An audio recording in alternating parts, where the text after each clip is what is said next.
nesa cidade do Vaticano, case 300.000 persoas. Bueno, e agora, cando é a 1 en punto do mediodía, pois imos abrir como cada día páxina de saúde. Xa temos por aquí Héctor Castiñeira para falarnos dun tema que pode resultar ata incómodo ou tabú, pero ollo coidado, porque o feito de suar de forma excesiva non ten por que ver cun problema de hixiene, igual non o saben, pero teñen un problema de saúde que ten nome propio.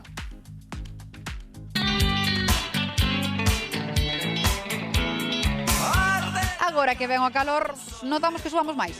Por supostísimo, hombre. Con chaqueta posta, sí, por supuesto. Sí, pero non é solo, en esta época todos. Manos, las espaldas, detrás de las rodillas, a veces los pies. Sentiuse vostede incómoda algunha vez en público por suar demais? Pois efectivamente, claro que sí. Salíamos de traballar, íbamos co traxe, sacámoslo para tomar algo e cando nos demos conta, bueno, unha sudada inmensa. Cando sacas a chaqueta, tes unhas manchas por debaixo das asilas tremendas. Vou para traballar ca miña americana, e o mediodía teño que sacala, poñela. E vexo a chaqueta co cerco. E dixen, ai, mi madre. Sempre levo no bolso un desodorante porque priorizo moito a higiene, sobre todo en verán. Bueno, pois dicíamos que isto da suor excesiva tiña un nome propio, que tal, querido Héctor? Moi ben. O nome hiperhidrose, estamos ante unha enfermidade, non? Ante unha enfermidade, ademais, é un problema que acaba afectándolles a persoas que o sufren a súa calidade de vida, ao seu día a día, incluso moitas veces acaban perdendo o traballo por culpa desa suoración excesiva. Pero para dimensionar este problema, canto pode suar unha persoa con hiperhidrose? Claro, porque falaban tamén antes no vídeo, suamos todos. Claro, porque igual hai xente da casa que di, ui, pois eu non sei. Eu tamén suo, non? Cando chego o verán, cando fago exercicios, estou ao sol, claro, todos suamos, eso é normal. Pero ti pensa que unha persoa que non ten ningún problema de saúde deste tipo, o que súa ao cabo do día é esta cantidade que temos aquí. O sea, unha persoa Medio que non litro. ten hiperhidrose, calquera de nós, calquera de nós que non esta temos botella hiperhidrose, que están isto vendo é- aquí, esta botella pequena. Sí, aproximadamente, vai depender se se fai máis calor, menos calor, pero bueno, de media imos suar esta cantidade que temos aquí. Pero pensa que unha persoa que ten hiperhidrose, o día, nun día normal, no que sufre esa hiperhidrose, chega a suar esta cantidade que temos aquí, 5 litros, 5 litros de suor acaba botando. É que en 5 minutos, unha persoa con hiperhidrose en 5 minutos súa toda esta cantidade. 300 mililitros de suor, neste caso, en 5 minutos, en canto empeza, digamos, esa crise de hiperhidrose, co cual estamos falando dun problema. Ti pensa botar isto pola roupa, o sea, acabas empapado literalmente, porque, pois imagínate, que ao longo do día eses 5 litros que che condicionan todo, porque se traballas con folios, acaban os folios literalmente empapados, se traballas de cara ao público, pois acabas coa roupa totalmente empapada, é realmente un problema moi incapacitante. Buah, pero a canta xente pode afectar este problema, Héctor? Pois calcúlase que a 2 de cada 100 galegos, aproximadamente, a 2 de cada 100. Si é certo que non é un problema que sufran todos os días, non é todos os días. É máis a van homes suar. ou a mulleres? Non hai moita diferencia. En realidade non hai grandes diferencias entre homes e mulleres, pero sí que pode ser, como imos ver despois, hai como dous tipos de hiperhidrose, dependendo do factor desencadeante, e tampouco non todos os días súan esta cantidade, non? Pero no día que sufren realmente ese problema, poden chegar a suar até eses 5 litros de Que suor. impresionante, Héctor. E cando empezan a suar así de xeito pois tan excesivo, no, produto desta enfermidade, claro, por que zonas do corpo? É dicir, as axilas, Hai diferentes zonas do corpo, como vemos aquí neste dibuxiño que temos. O máis habitual, as palmas das mans. Empezan a suar, pero ademais sempre é bilateral, non é dicir súa unha palma, non, as dúas. Súan esas dúas palmas das mans, pero tanto que chegan a pingar o chan, o sea, En serio? claro, non é que estean húmidas, non estamos falando de que as mans estén húmidas, falamos de que literalmente pingan, cae auga e pingan o chan. Tamén moi habitual as axilas, pero que decimos, non un pouco, de decir, bueno, quedoume un pouquiño de suor aquí na camiseta, non, cantidade que chegan a empapar esa camiseta. Tamén ás veces na zona facial ou no coiro cabeludo, pensa que ao final é botar isto por riba da cabeza, ao final acabas como se acabaras de sair da ducha, pero así todo o día, e ás veces tamén nas plantas dos pés. Sempre bilateral, eso sí, ou nas dúas axilas, nas dúas palmas, nas dúas plantas dos pés. E hai algún factor desencadeante, dicir, que alguén que ten este problema, eu que sei, se enfronte a unha entrevista de traballo e se lle desencadene, non sei.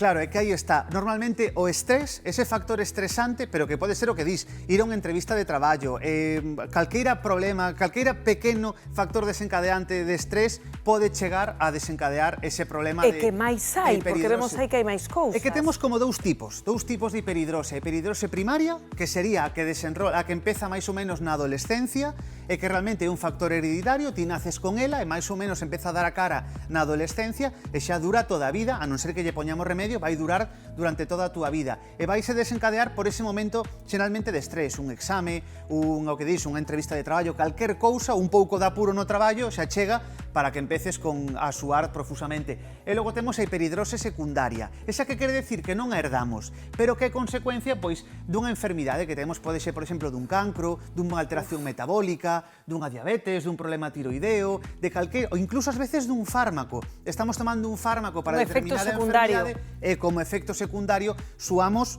o grande, non? Pero esta sí que esta é como consecuencia dunha enfermidade ou dun tratamento e a primaria, pois xa naces con ela, empeza aí na adolescencia. Pois polo que describes, pois semella un trastorno absolutamente limitante. Querido Héctor, claro, que pode facer a xente que ten hiperidrose? Pois, afortunadamente, temos diferentes tratamentos. Si é certo que se botas a vista atrás fai 10, 20, 30 anos, apenas había tratamentos. E pobriños tería un estigma tremendo. Dende logo, porque ao final moitas veces acababan xa nin saindo da casa, porque claro. como vou sair da casa, claro, porque ti de repente pois atopaste unha persoa que está literalmente empapada, e ademais todo o mundo vaiche preguntar, todo o mundo continuamente dar explicacións, continuamente explicalo, e ao final pois acaba che afectando. É terrible, claro. Entón, hoxe en día, que se pode facer? Pois temos diferentes tratamentos. Temos fármacos, que temos por aquí fármacos que poden ser ben en pastillas ou ben en cremas, fármacos anticolinérxicos, por exemplo, no caso das palmas das mans ou das axilas, aplícase directamente ese fármaco nas axilas ou nas palmas das mans, ás veces vai ben e ás veces chega e ás veces non é suficiente. Que máis temos? Temos tamén as inxeccións de toxina botulínica, o clásico Botox. Sí? Sí, inxéctase, o que fai o Botox é paralizar as terminacións nerviosas, entón nese caso paraliza os nervios responsables de activar as glándulas sudoríparas e durante unhos meses, que é o que dura esa toxina botulínica, durante unhos meses a cousa mellora ou incluso desaparece por completo durante unhos meses. Temos tamén, por exemplo, os microondas, a iontoforesis. A microonda o que fai, basicamente, por así decirlo, fritir a glándula sudorípara, non? Envía como unha serie de ondas. Pero que como unha cirurxía, Sí, pero sen chegar a cirurxía, é como dende fora aplícanse esas microondas sobre as glándulas sudoríparas e deixas, por así decirlo, como fritidas durante un pouco, non? Claro. E o que fai é anular. O problema dese tratamento é que é moi caro. O tratamento con microondas é caro e por eso a xente pois moitas veces non recurre a él. E logo temos o tratamento definitivo que é a cirurxía. Por eso teñamos por aquí o bisturí, que sería esa cirurxía na que o que se fai basicamente é grampar ese nervo que é o que activa esa sudoración excesiva. Eso sí, é irreversible. Unha vez que queda grampado o nervo, solucionase. E ademais é unha cirurxía rápida na que realmente xa marchas no mesmo día para casa. A consecuencia que ten ás veces é que activa o que chamamos a sudoración compensatoria, é dicir, o problema das mans solucioneino, xa non sudo nas mans e solucioneino un momento saindo da cirurxía, pero ás veces pois empezo a sudar por outras zonas do corpo. Héctor, como me gusta que tratemos estos temas contigo no programa, porque están me dicindo que ferve o teléfono do termómetro con consultas. Onde nos somos primeiro? Elisa de Ribadumia. 1 e 9 minutos. Que tal? Moi bons días, Elisa. Buenos días. Bueno, contanos, Elisa. Estoy escuchando al doctor y efectivamente tiene razón. Vas al dermatólogo y te dan tratamiento y te dicen lo de la inyección. Es que por todo ese proceso yo he pasado, pero la sudoración de la cara y de las manos y detrás de las rodillas no se va. Entonces me salen como una especie, no son lunares, son como pecas, que le llaman, a mí me dijo el nombre de micosis, ¿vale? Entonces, que no tiene cura, que no hay un fármaco para quitar eso. Y se me están poniendo las piernas, y aún empezó el verano, por los muslos, tremendas, claro. Es más, no se puede salir a la calle, yo no puedo ir a ningún lado, porque voy con una toalla alrededor del cuello. Y pruebo de todo tipo de pastillas, de cremas, y yo creo que mi casa es una farmacia. Pero no consigo erradicar eso. Y ahora estoy escuchando el programa y no es curioso. Claro, é dicir, Elisa, entendo polo que nos estás contando que ti pediches axuda profesional e que non é suficiente o que lle dixeron, non, Héctor? No, Claro, No. hai diferentes tipos de tratamento, hai diferentes abordaxes, e o que decía ela de sair con esa toalla para que realmente consiga absorber ese suor ao final, como decía, como ben sufre ela, pois é terrible, non? Esa micosis que sufres moitas veces é consecuencia desa suoración excesiva, é unha infección por fungos que se produce precisamente porque como está a pel sempre húmida e sempre mollada, pois acaban proliferando diferentes tipos de fungos, e sí que hai algúns tratamentos para eses fungos que igual che poden axudar. Eu pediría algún tratamento específico para esa micosis, a ver se che pode axudar. E logo, para tratar de solucionar ese problema da hiperhidrose, como vemos, hai diferentes tipos de tratamento. Eu trataría, pois, eso, de aplicar, pois, algún outro tipo de... Non a cirurxía, sí que sería o caso máis extremo e o último, e normalmente vai ben, e soluciona definitivamente, a non ser que se active ese suor compensatorio. Entón, bueno, eu animaríache a tratar de seguir buscando esas solucións para, como dís, poder sair da casa, porque ao final é o que dís Claro, que non porque saio. o último, Elisa, porque teño que irme a outra consulta, pero como che limita a ti no teu día a día este trastorno? Hombre, pues un montón, claro. Limita, ya en invierno te limita, en verano, horrible. Claro. Yo llegué a pedir unas cápsulas a Alemania, a un laboratorio alemán, que al principio me iban muy bien, pero ya no me funcionan tampoco. Es muy desagradable, sinceramente es una cosa muy desagradable. Si algo terrible tienes que hai que vida. verbalizar, e eu agradezoche moito a chamada Justo. ao programa, porque hai que falar destas cousas, claro que sí, un biquiño moi grande.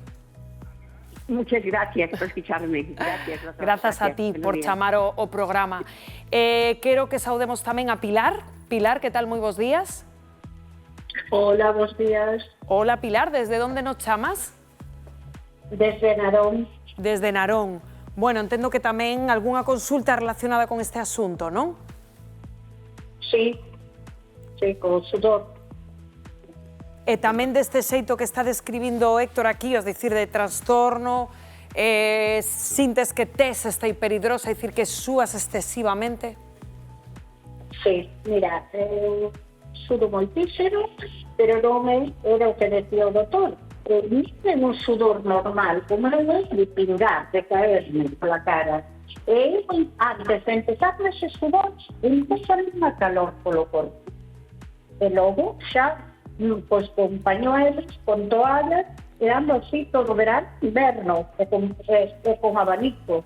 Non me dan ninguna solución. Quixera falar co doutor, que me explicara algo.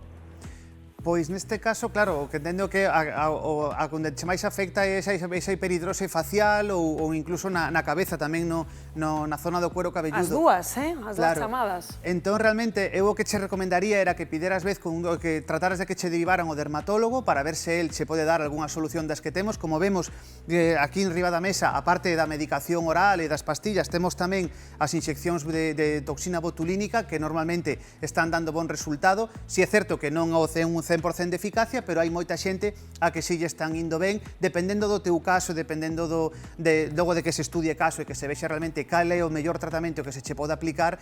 Eu animoche a que realmente sigas buscando esa solución, porque hai diferentes solucións e seguro que algunha delas é a que che pode solucionar ese problema de sudoración excesiva e volves a conseguir realmente pois sair á rúa e facer esa vida e recuperar ese día a día. Pois sí, que é importante. Pilar, agardo que che sirva un biquiño moi grande. Grazas por chamar ao programa. Igualmente para vosotros, en especial para el doctor, que es buenísimo. ¿Vale? Un biquiño moi grande. Grazas de corazón por vernos. Gracias por haberme chamado. Vale. Grazas. Bueno,